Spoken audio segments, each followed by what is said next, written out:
Bonjour et bienvenue à cette présentation de les affiches. Nous allons voir ensemble comment, avec les affiches, utiliser QuickField pour reconnaître des documents, faire donc de la lecture automatique de documents et de la reconnaissance automatique de documents. Alors, nous commençons par lancer le client des affiches. Alors, avec l'application client des affiches, nous allons nous connecter à notre référentiel. Là, le référentiel s'appelle Solide. Je vais m'authentifier.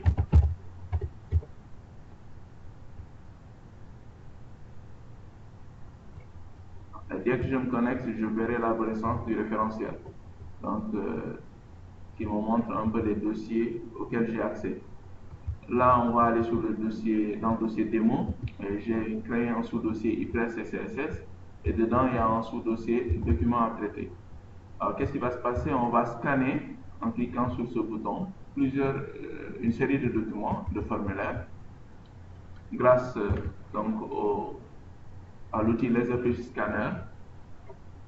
Vous pouvez pas le voir, mais j'ai des documents, des formulaires, à l'endroit et à l'envers.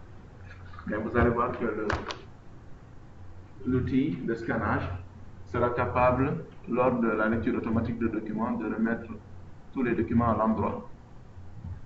Alors, démarrons le scannage. Je clique sur le bouton démarrer la numérisation. Vous allez sûrement entendre, voilà, l'imprimante multifonction. C'est un HP que j'utilise, un Color LaserJet Pro MFP, qui se met à scanner la série de documents que j'ai mis dans le bac. Donc ces 8 pages que j'ai, ces 8 pages seront ajoutées au même fichier. Donc on a appelé ici son titre, on peut le renommer dès la fin de la numérisation. Et vous voyez qu'ici il est en train de montrer le nombre de pages déjà scannées. On est à 5 pages. Là on est à 6 et ce sera bientôt fini quand on va atteindre la 8e page. Donc dès la fin de la numérisation, on va lancer un aperçu. Voilà. Donc il a fini le scannage. J'ai un petit rapport en dessous au niveau du journal de sortie qui me dit qu'un document a été créé avec 8 pages. Si je navigue à travers ce document, je peux voir plusieurs formulaires, donc type de la CSS et de l'IPRES. Donc vous voyez celui-là par exemple, le troisième, il est à l'envers.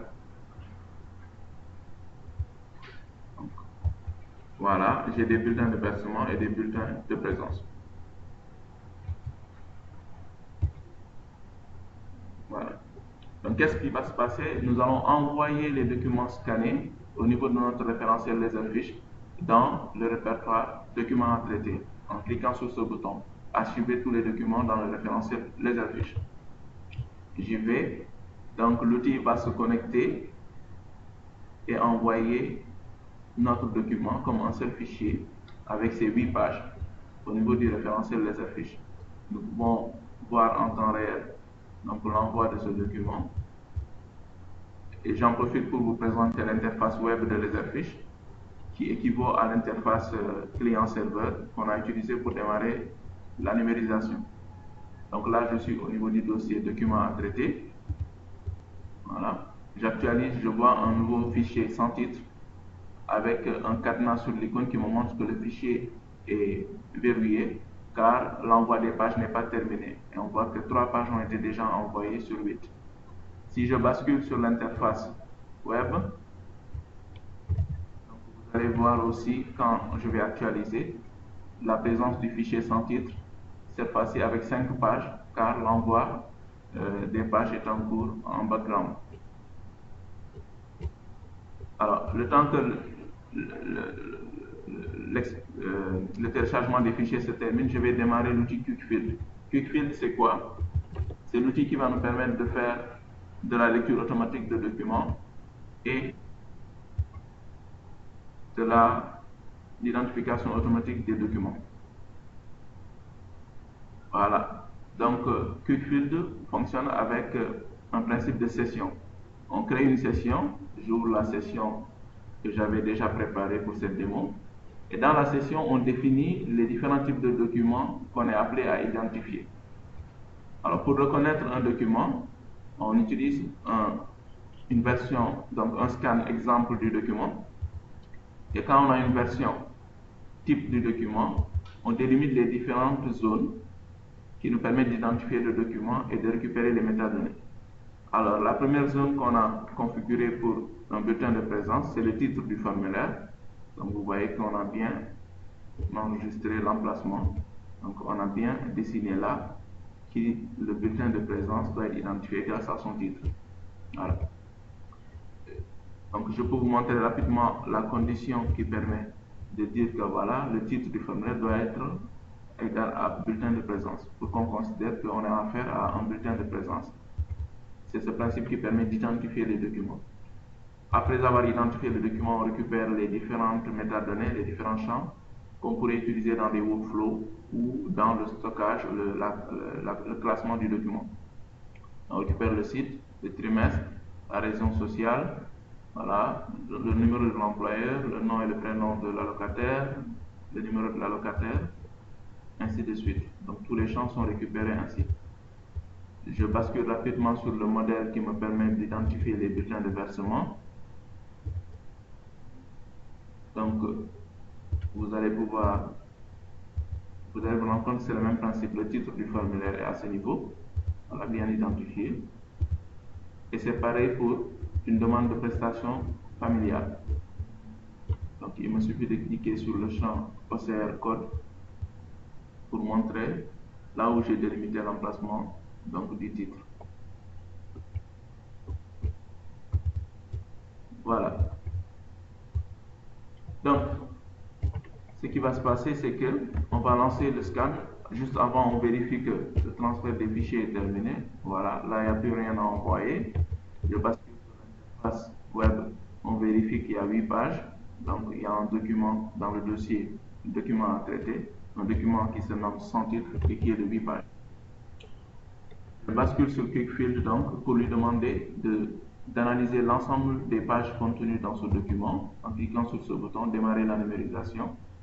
Et ce qu'il va faire QuickField, c'est qu'il va analyser chaque page du document et essayer de l'identifier par rapport aux différents modèles de formulaire qu'on a configurés. Alors, s'il rencontre un document qu'il ne connaît pas, il va le classer comme document non identifié, document inconnu, et nous pourrons faire l'assignation manuellement. Donc, vous avez vu tout à l'heure qu'il a vu le premier document qui a été introduit exprès dans le jeu de test. Et ce document-là, aucun des critères n'a été rempli pour qu'il soit identifié et classifié comme un document connu. Donc, dans ce cas-là, le document est rangé dans la catégorie doc non identifié. Par contre, vous voyez que le scan est en cours et qu'il y a 2 autres documents qui ont été bien identifiés comme étant des bulletins de présence. Alors, non seulement l'identification du document est faite, mais les champs contenus dans le document sont récupérés grâce au moteur OCR. Donc, toutes les zones qui ont été délimitées vont pratiquer un OCR pour récupérer les données contenues dans le formulaire.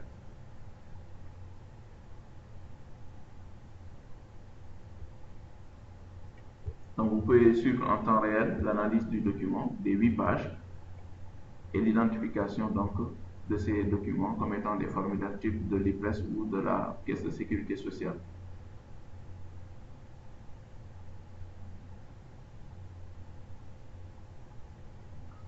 Au niveau de du volet que vous voyez en bas au milieu, vous pouvez suivre l'extraction en temps réel des métadonnées. Donc, vous pouvez lire ici par exemple salaire période, 3 millions, etc. etc.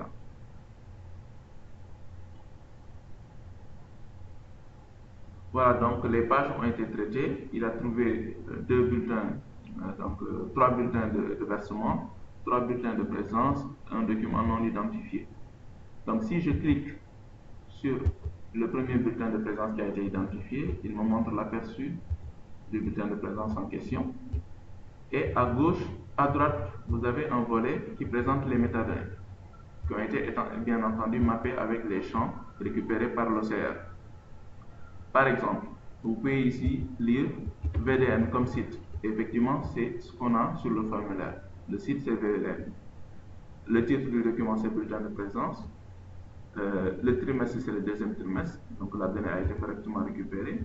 Au passage, je signale que ce champ, c'est une liste de rente avec des valeurs bien définies qui sont acceptées. Alors, la raison sociale, c'est Bahia SA, ainsi de suite. Vous avez le numéro de l'employeur qui a été bien récupéré. Le prénom et le nom, c'est Saliou Sarr, donc il n'y a pas de souci à ce niveau. Vous avez le numéro de l'allocataire, voilà, ainsi de suite. Tous les champs importants pour décrire le document ont été récupérés grâce au moteur OCR. Alors, je reviens sur le volet de gauche en bas. Vous allez voir qu'il y a un deuxième document qui a été aussi identifié comme bulletin de présence, mais vous remarquez une petite icône orange avec une croix, donc qui montre qu'il y a un souci par rapport à un des champs. Quel est le souci? Il suffit de regarder à droite, au niveau du volet des métadonnées, vous allez voir qu'il y a un point d'exclamation rouge à côté du champ unité de mesure du temps travaillé. Parce qu'à ce niveau, les deux valeurs acceptées sont jour et heure. Tandis que dans le formulaire, donc le formulaire a été rempli avec mois comme unité. Cette valeur n'étant pas acceptée par les contraintes de la structure de métadonnées, donc le texte mois a été bien récupéré, mais le système ne l'accepte pas comme donnée d'entrée. Donc il y a une contrôle de validation qui est effectuée. Pour régler ce problème, il suffit de choisir la bonne unité en mettant jour ou heure.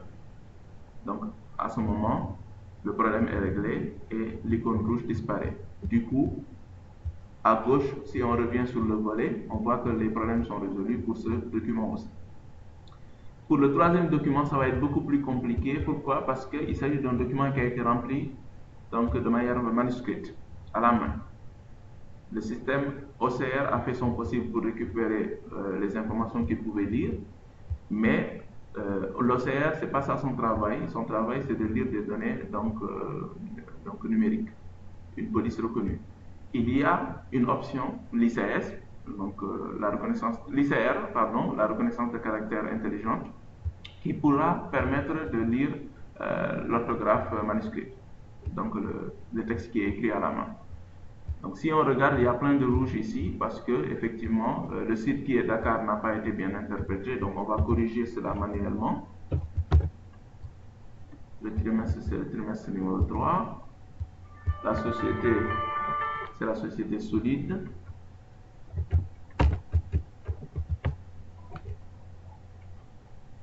Ensuite, vous avez là par exemple, le système a fait beaucoup d'efforts. Le numéro d'employeur de la caisse, c'est 12325. Il a bien vu 12325, mais il a glissé un petit point qu'on va enlever. Donc, comme quoi l'OCR est assez puissant, il arrive même à faire un petit CR. Ensuite, nous avons comme champ le prénom et le nom. Donc là, on va corriger à la main, mode Diop.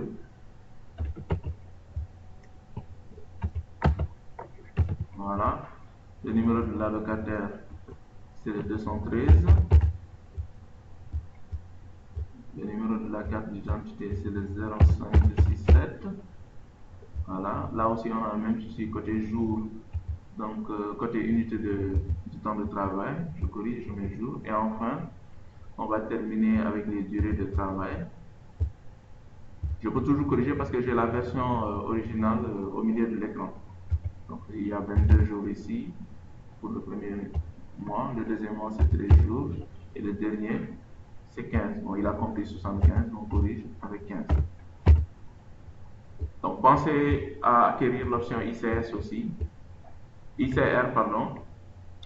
permettra de reconnaître l'orthographe, le manuscrit, tout ce qui est écrit à la main. On termine par la date en mettant le 12/06/2018. Voilà, donc dès qu'on a corrigé toutes les erreurs, on voit que l'icône orange à gauche disparaît, le formulaire est prêt à être accepté par le référentiel Laserfish. On a les bulletins de versement. Par contre, pour les bulletins de versement, il n'y a pas de souci. On a deux bulletins de versement qui ont été scannés, qui ont été soumis au moteur OCR sans problème et tous les champs ont été récupérés. Le deuxième aussi, formulaire de bulletin de versement, il n'y a pas de souci. La reconnaissance a été faite. Par contre, pour le troisième, puisqu'il s'agit d'un bulletin écrit à la main, donc là aussi, il faut corriger manuellement. Alors pour celui-là, on ne va pas corriger. Je vais vous montrer comment le système va réagir lorsqu'on va demander le stockage des documents. Alors pour procéder au stockage des documents, je vais à la racine et je fais un clic droit et je clique sur stocker. Ça veut dire quoi? Je suis en train de demander à QuickField d'envoyer tous les documents qui ont été identifiés, qui ont été correctement documentés au niveau métadonnées, d'envoyer ces documents dans les fichiers. Alors, où est-ce que ces documents vont être stockés? Dans la définition des modèles, on a spécifié pour chaque type de document son emplacement. Donc, vous allez voir que à partir d'un seul document contenant 8 formulaires, certains appartenant à la Caisse de sécurité sociale et le reste appartenant à l'IPRES, nous arrivons donc à stocker des documents vers les fiches. Donc on va remonter au niveau du dossier IPRES CSS de tout à l'heure. Et vous voyez que tout à l'heure, il n'y avait pas le dossier CSS. Mais le système va créer un dossier CSS et y loger les bulletins de présence qui ont été identifiés. Donc, les bulletins pour l'année 2018 seront stockés là. Donc, il y a deux bulletins qui ont été identifiés. Un bulletin pour la société Bahia SA et le deuxième pour la société Bugubamba SA. Donc, la codification a voulu qu'on mette le numéro de l'allocataire, le numéro de l'employeur, suivi de son nom, donc de la raison sociale. Quand je vais dans Bahia, je vais trouver en fait le bulletin de présence concernant l'employé Salou Sall. Donc, on a fait précéder le nom de l'employé par son numéro d'allocataire et on a rajouté aussi les trimestres concernés. Rien qu'avec le nom du fichier, on sait que ça, c'est le bulletin de présence pour Salou Sall pour le trimestre numéro 2. En cas d'homonymie, il y a le numéro de l'allocataire qui permet de faire le distinguo.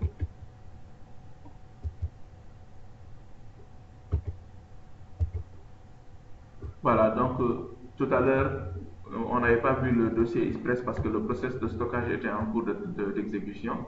On va aller jeter un coup d'œil du côté de l'Express pour voir ce qui a été fait. Au niveau de l'Express, il a été identifié un dossier, il a été créé un dossier bulletin de versement parce que des documents de type bulletin de versement ont été identifiés.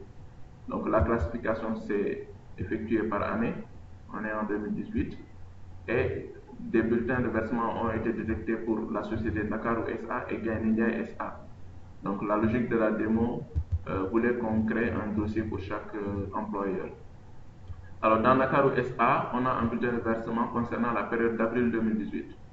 Donc dès que je clique sur le fichier, je peux avoir un aperçu, ouvrir carrément le document. Voilà. Donc là, on a affaire maintenant à un document Laserfish. On va en profiter pour vous montrer comment manipuler un document dans Laserfish. C'est simple, on fait comme si on avait du papier. On peut prendre des notes, mettre des cachets. Tenez, on va mettre un tampon par exemple. Donc, on peut créer un tampon privé ou public qui est visible par tout le monde. Donc, je vais utiliser un cachet, le cachet de solide par exemple. Voilà, choisir la couleur que je veux utiliser pour le cachet et j'applique le tampon en cliquant n'importe où au niveau du document. Alors si j'ai des notes à prendre sur un document aussi, je peux le faire, placer des notes adhésives sur un document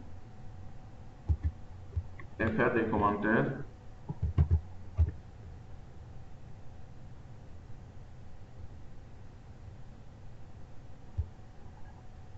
Voilà, et ces commentaires pourront être exploités par mes collègues et d'autres personnes qui ont accès au document. Je peux pas masquer des sections confidentielles de mon document. Par exemple, j'ai le nom de le montant que je veux cacher, le montant de la cotisation. Voilà. J'encadre ce montant et je dis que cette section devra être masquée. Et je pourrais définir qui pourra voir la partie masquée ou pas. Et quand j'ai fini de travailler avec mon document, je peux le sauvegarder. Voilà. Donc, je ferme le document et la prochaine fois que je l'ouvre à nouveau, je vais retrouver donc l'ensemble de mes modifications, mon cachet et ma note adhésive. Je clique sur la note et je peux voir les commentaires que j'avais effectués. Donc il y a plein d'autres manipulations qu'on peut faire sur un document, les affiches, ce qui permet de garder l'avantage de travailler avec du papier, sachant que on a affaire à un document qui a été numérisé. Derrière, on retrouve les métadonnées. Vous vous rappelez que le document a été identifié comme étant un bulletin de versement. Et quand je clique sur l'onglet champ du document, je retrouve l'ensemble des métadonnées qui ont été lues grâce au moteur OCR, donc, qui a été exécuté lors de la lecture automatique du document. J'ai retrouvé la période, le nombre total de cotisants, les montants, etc. Alors, vous pouvez voir même pour le montant, il y a un traitement qui a été effectué dessus. On a enlevé les espaces. Tout cela a été fait lors de la lecture et de la classification automatique du document. Je reviens sur le dossier.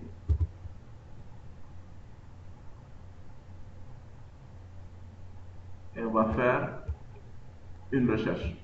Donc, imaginez, je suis à l'accueil même de mon référentiel et je cherche un bulletin de versement pour la société où je cherche tous les bulletins de versement. Bulletin. Et il me sort, vous voyez comme c'est rapide parce que les données sont déjà indexées, il me sort là où il trouve le terme bulletin. Donc, je double-clique sur la ligne, il va m'ouvrir le document qui a été scanné et me souligner l'emplacement où il trouve le terme bulletin, alors que c'est un document scanné image. Donc la recherche se fait sur une image en quelque sorte, sur un PDF, sur un document scanné, et non seulement il trouve le document, mais il me positionne à la page même où il y a donc l'information.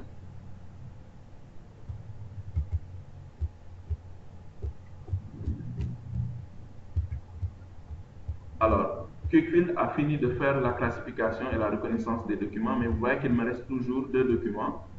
Celui-là qui n'a pas été identifié et celui-là qui a été identifié, mais dont les champs obligatoires ne sont pas bien renseignés. Donc, je pourrais toujours manuellement remplir ces informations-là et relancer le stockage du document. Le document sera rangé au bon endroit et bien classifié.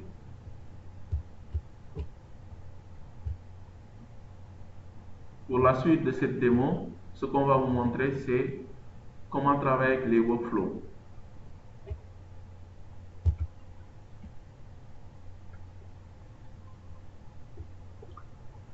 Voilà, donc QuickFill et les affiches est intégré à la suite Office, donc à Outlook, à Access, Word, Excel, etc. Ce qui fait que du coup, on peut simplement prendre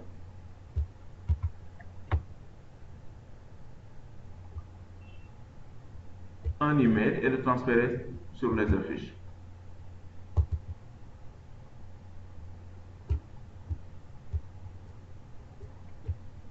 Donc nous allons prendre n'importe quel email, par exemple celui-là, cliquez sur l'onglet les affiches que vous voyez donc dans la liste des onglets Office et demander à ce que cet email soit envoyé sur les affiches. Donc le système va se connecter au référentiel qu'on a déjà configuré.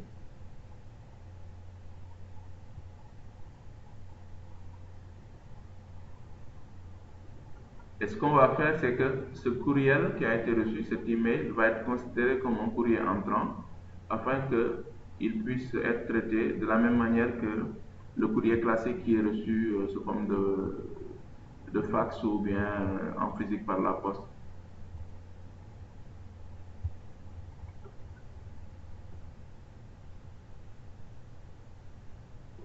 Donc là, je vais fermer QuickFill.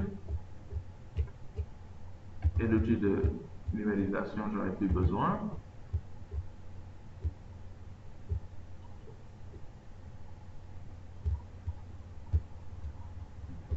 Donc là, mon référentiel est disponible. Il s'appelle Solide. Je vais me connecter dessus. Donc dans la configuration de réserve fiche, lorsqu'on intègre à Office, on spécifie, on ajoute tous les référentiels avec lesquels on travaille, on met son compte, on s'authentifie, et à partir de là, à partir de Office, on peut envoyer des documents vers les affiches. Donc là, j'ai à disposition plusieurs cartes de métadonnées. Je vais dire que ce courrier, en fait, que je suis en train d'envoyer à les affiches est un courrier entrant. Donc je choisis l'option courrier entrant pour décrire le document, donc le courrier. Et naturellement, il va me présenter l'ensemble des champs de métadonnées dont on a besoin pour décrire un courrier entrant. Alors, l'expéditeur, on va imaginer que c'est un client qui s'appelle Yves. L'objet du mail, on va imaginer qu'il veut une démo.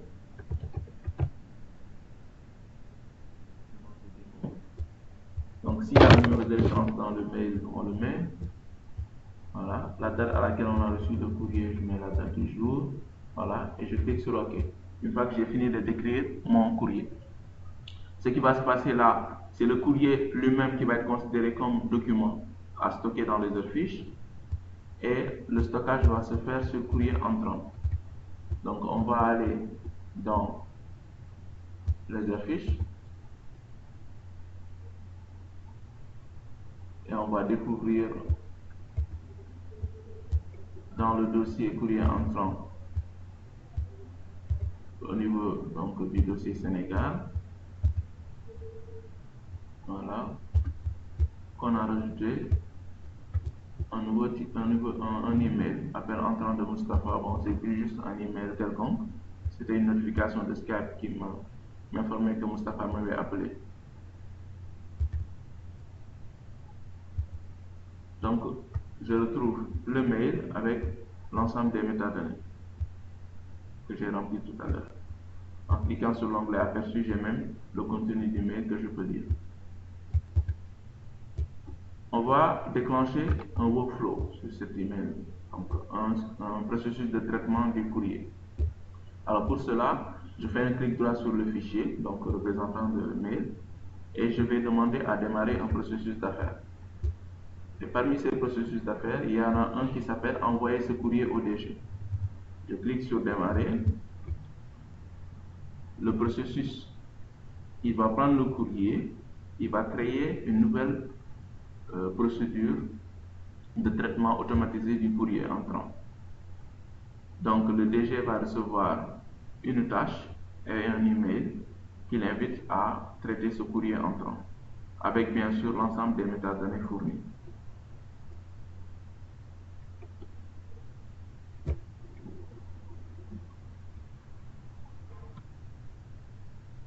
Donc on va patienter le temps que le DG reçoive le mail, ouvre la tâche. On va le faire sur cette machine pour que vous puissiez voir comment ça se passe. Donc le DG va arriver, il va se connecter avec son compte, afin que vous puissiez voir comment il reçoit la tâche et comment il traite la tâche.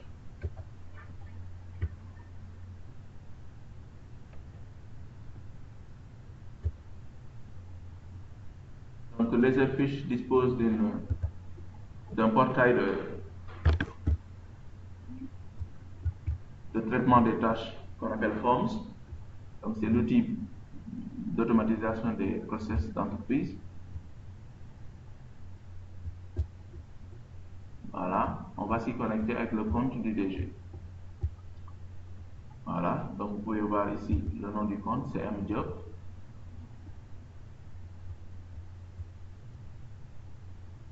On voit que il y a un nouveau courrier qui a été rajouté à sa liste de tâches. En ouvrant la tâche, donc il a été averti par email aussi.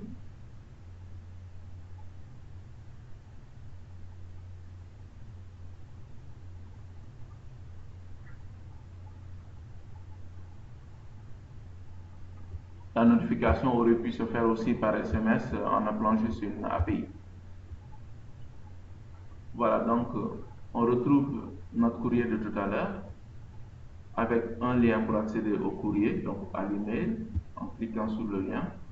Donc on accède directement au document. Donc la demande de connexion est formulée là aussi. Donc, là, je vais me connecter avec mon compte.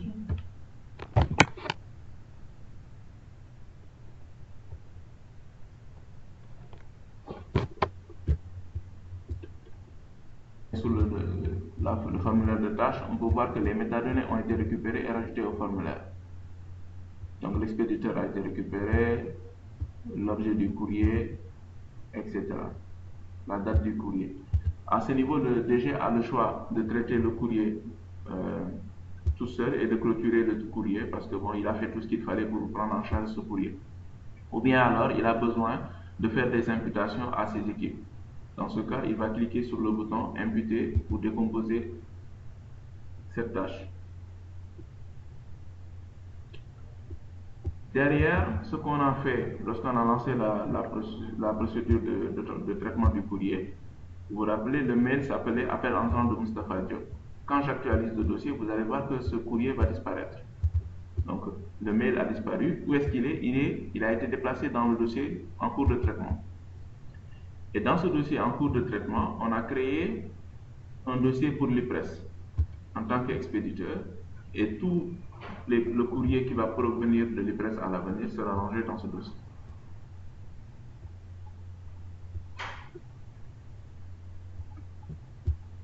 Donc là, on revient sur le formulaire et le courrier a été déjà traité parce qu'il a fait l'objet d'une demande d'imputation. Donc il ne se retrouve plus dans le dossier en cours de traitement, il va se retrouver dans le dossier archive. Donc archive IPRES, voilà, le courrier est archivé ici. Et on vérifie bien que c'est le même courrier que tout à l'heure. Maintenant, les imputations à faire sur ce courrier. Donc, le DG bénéficie maintenant d'une tâche d'imputation qui lui permet de dire que ce courrier doit être pris en charge par ces différentes directions. Donc là, il va dans la rubrique imputation et décomposition. Il va faire une imputation au niveau des différentes directions qu'il veut. Donc, à qui il veut demander de traiter ce courrier. Donc, imaginez qu'il fasse une imputation à la direction solution et intégration. Il va leur demander de préparer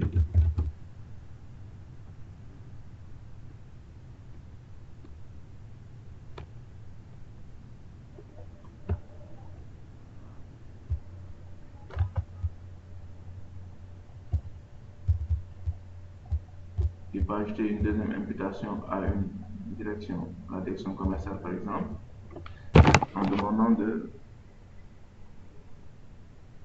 prendre rendez-vous.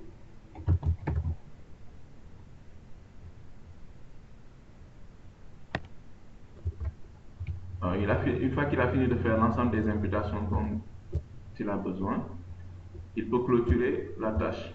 Donc là, sur n'importe quelle tâche, on a la possibilité de staffer et de dire le temps qu'on a passé sur la tâche. Donc il y a un chronomètre automatique qui mesure le temps passé sur la tâche.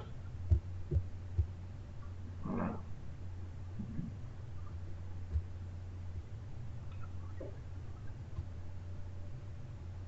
Voilà. Donc tout ce que vous voyez, c'est en fait un scénario qu'on a imaginé et qui est en fait défini par le client et on le configure comme le client le veut. Mais rien n'est figé.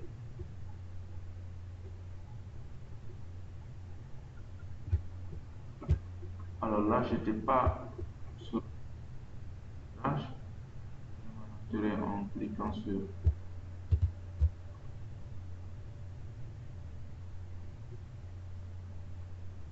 voilà. Donc le courrier concernant l'IPRES.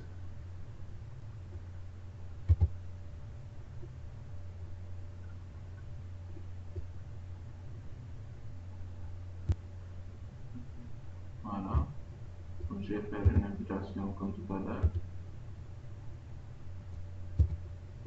au niveau de la direction solution et intégration.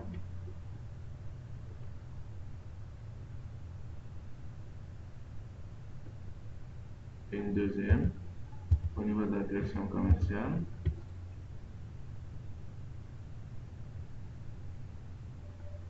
Donc derrière, comme je le disais, le temps passé sur cette tâche peut être noté pour le staffing des employés. Rendu. Donc imaginez qu'on a passé 1 heure à faire ces imputations et ce traitement. Donc on précise la date à laquelle le travail a été fait et on lance les imputations.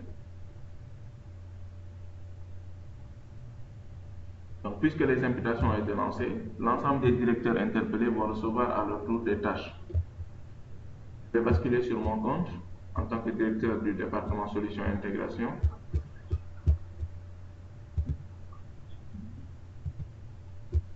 Si je ne suis pas connecté, je peux voir le message arriver sur Outlook. Donc j'ai redirigé toutes les notifications du système d'automatisation dans un dossier spécifique. Et je viens de recevoir la notification.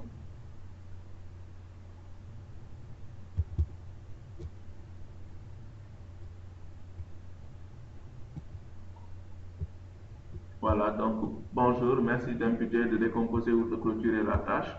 Donc je sais que c'est un courrier qui vient de l'Ipresse et que là, ce qui est attendu donc, par le DG de ma direction, c'est qu'on prépare la démo. Donc la tâche a été assignée par Moustapha Diop. Je peux cliquer directement sur le lien inclus dans l'email pour ouvrir ma tâche. Donc, il faut que je m'authentifie évidemment.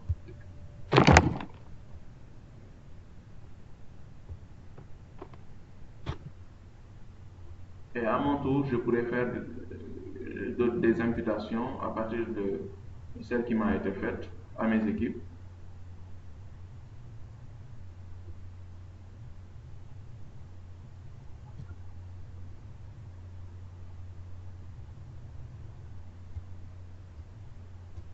Voilà.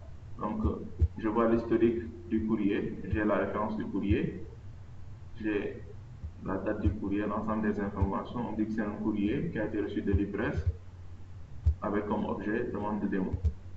Donc, à mon tour, je peux procéder à des imputations. Cette fois-ci, j'ai la possibilité de faire des imputations à mon équipe. Donc, je peux choisir un membre de mon équipe et lui demander de faire un travail précis dessus.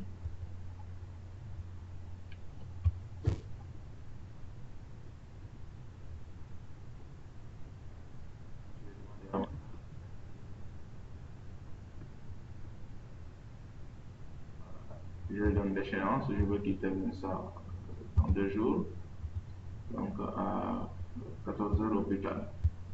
Et je peux faire une série d'invitations comme ça à tous les membres de mon équipe, ainsi de suite.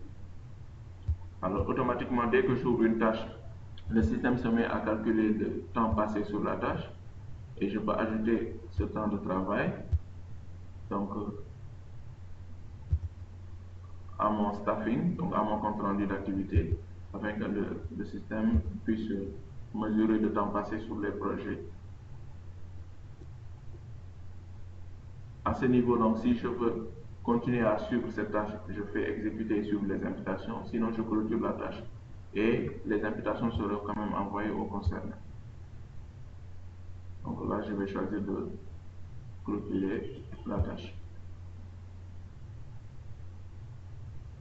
Voilà, vous imaginez bien que Matar Diallo va à son tour recevoir une tâche et nos différents calendriers agenda vont s'enrichir par ce mécanisme-là récursif qui permet à partir d'une tâche de décomposer la tâche en plusieurs tâches et de les imputer à des collaborateurs. Voilà un peu un aperçu de la partie business process. Toutes vos procédures peuvent être automatisées ainsi avec à la base des documents derrière et puis des formulaires qui sont envoyés aux uns aux autres pour prendre des décisions et faire le travail. Donc, voilà, c'était un tour d'horizon un peu de l'Offerfish pour vous donner une idée de ce que ça peut faire.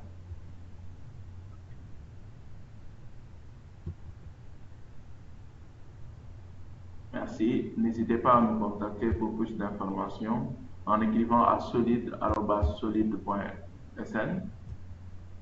solide@solide.sn.